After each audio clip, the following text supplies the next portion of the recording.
By the end of 2016, most of the bodywork for the shell had been completed, and so in 2017 we started doing all the panels for the front end and the doors and all that sort of stuff. And I had some help from my young neighbour across the road. He's a bit of a car buff himself, young born. He came over and stripped all the inner guards, and it was very much appreciated. So while the inner guards were being prepared by Vaughan, I started doing repairs on the outer guards, which needed quite a bit of work. So there was quite a substantial amount of rust in them, and just being old guards, had dings and dents and stuff like that all over them. I had thoughts of purchasing new guards, but once again I was on a pretty tight budget because of what had happened over the last few years. So I just decided to repair them. So this is what I did. I also repaired a whole heap of other guards and parts, as I mentioned before, and sold them on, and made up a few templates to make things a little bit easier. So the guards rusted in the common spots, like all the HZ guards, and down the bottom they all rusted through, so I had to repair a few of them. And I had, as I mentioned, I had quite a few guards, and luckily I did, because one of the things I did discover was the curve at the top of the guard where it meets the door. Depending on which factory you come from, they were different curves. So some guards would line up beautiful, while others would sit out miles out. And I had about 9 different guards, left and between left and right ones. I managed to have a pair that fitted each door. But I've looked around and seen that on cars and wondered why it has never lined up. And that's the reason. Apparently, doors made in one factory don't always match the guard made in another factory. So until about 2018, things weren't moving very fast, and the reason was I kept jumping from spot to spot. I'd do a bit on this guard, do something on the core of the panel, do something here, do something there, and it just never completed. And then the trouble was, because I wasn't completing it, they weren't getting undercoated. I was just leaving them in bare metal or putting KBS on it, which lasts for about I've had panels up there for 3 years and they wouldn't rust because the KBS puts a coating on them. But what was happening, I'd do a bit here, do a bit there, and jump around all the time, and I just never seemed to get anywhere. And it frustrates you and makes you feel like you're not getting anywhere. And then one of my mates, a friend of mine, came over, and he was a panel beater by trade, and used to have his own panel shop. And he said to me, "What you're doing," he said, "you need to just stop, pick a guard, get that completed, get it all undercoated and ready to paint." He said, "Then move on to the next one." And so once I started doing that, I'll pick a guard, pick a panel, get them all done, or do 2 at a time, because while you're waiting for one to dry, you can be working on the other. And all of a sudden things started happening and the car started to come together real fast, and I was starting to get pretty excited about it all, really, because you could, for ages I was just doing a bit here, a bit there, and then sometimes if you hadn't finished prepping it, you go out, you come back 2 days later, there's a bit of rust on it. And of course, not only doing things doubled twice, it costs you double the time, but it also costs you extra materials as well. But yeah, but as I got past all the guards, I was starting to move on to the cowl, and I'd already done some repairs on the cowling, and I wasn't very happy with them. So, as I mentioned in previous videos a couple of times, if you're not happy with it, change it. I wasn't happy with it, so I changed it. I made up templates and re-welded pieces on, and then once I started doing the fitting, things needed to be changed again because they weren't quite right, and so the process began. It went on and on for a little while. It worked out with the guards and the nose cone. I think they come off and on, and the doors, they come off and on 16 times in total. And unfortunately I lost a lot of photos, or I misplaced them, I do have them somewhere, of where I welded up the doors and got all the gaps right and all that sort of thing. But yeah, it was a bit of a tedious process, but you do, I wasn't building a show car, but for some unknown reason, I just got obsessed with all that sort of stuff, as you do, because one of the first things you look up are gaps. But I've only noticed now, since I've been driving the car for 2 years or so, been taking it out on country roads and country runs, a lot of the gaps have changed, so I need to reset them.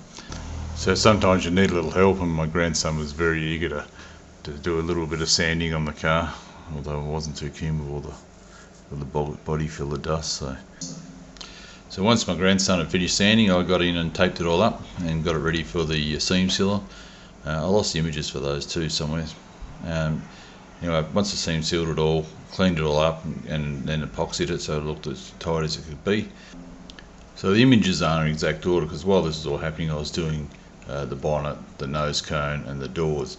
The doors had a little bit of rust in them, so I cut all those out, and welded them all up. I cleaned all the put rust blast and all that through and painted them all on the insides, and then done the outsides as well. Because the car's 50 years old and they had dents all over the doors, nothing major, just tiny little ones.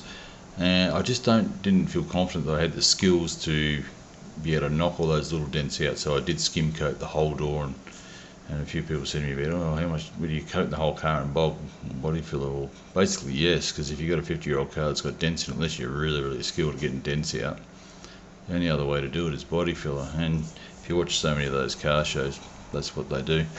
One of the things that made it doing the doors so much easier was I purchased a 600mm long Durablock. I had 300mm and a whole set of Durablock, and they're awesome blocks. Apparently there's new stuff out now which is even better, but the Durablocks were really good. I thought things were flat until I run the 600 long Durablock over everything, and it was quite amazing. Like I'd done the roof with the 300mm Durablock and then ran back over it with the 700, and it just picked up so much more stuff and got it so much flatter. It's quite incredible. So I highly recommend them. I don't sell them, I'm just really impressed. But yeah, so once I got the doors all done and painted in epoxy, I put them back onto the car and started lining up all the gaps, and that was a pretty time consuming process. We went back into it again, as I mentioned before. I get a bit obsessed with all that sort of stuff. I put the windscreen in and put all the chrome striping around it, all the stainless steel stripes, stripping. So I had to line all that up, make sure it all fit. And then back onto the doors, and I redone the doors again. And as I mentioned something before, sometimes I wasn't happy with things, so I redone them, and the back right hand guard I wasn't happy, so I redid the guard. I got a front guard, an old front guard, and chopped it off and made it the right shape, and welded that one back in, and it came up really good this time round. So I do get a bit fussy and a bit anal, which I think it pays to in the end. It depends on what sort of car you're trying to build. I don't know what I was building really. Just one thing led to another. But I got a bit bogged down again, so it was time for a bit more motivation. So went inside and opened up a few boxes and pulled the wheels out, and just to sit in there to see if it was looking okay and if things were going to look alright. And at this point of the game, I kept looking at those wheels and thinking, I don't think I like them. But I just kept going and kept with them, and thought I'll wait further down the track. And as I mentioned before, while everything was happening, I was doing other things. So this is the tank, which had holes in it everywhere, had to be well welded up, and I lost all the photos of those too. But I cleaned it with some Rust Blast, KBS Rust Blast, and their special tank product. And geez, it's good. It's come out really, really well. It's now been in the car I registered the car in February 2022 and haven't had any dramas yet. I painted it in 2-pack grey because I wanted it to look similar to the original colour tank, but I just, as I mentioned, I was on a budget, so I tried to keep everything down. I used that Nathan 2-pack. It has a nice finish to it, comes out really well. Here, when I went to put the doors on, the seals that I put in were way narrower and then sat underneath the door, so then I had to cut along there and prise them open, and then put about a 4mm piece of steel in there and weld it all back in. So all the joys of fun and not knowing what you're doing. So then I skim coated that as well to make it look all pretty. And then once I'd sanded it all back, I then re-epoxied it, getting it all ready to put the front back on. Hopefully that would be the last time I have to put the front back on before I undercoat it and get ready to paint it.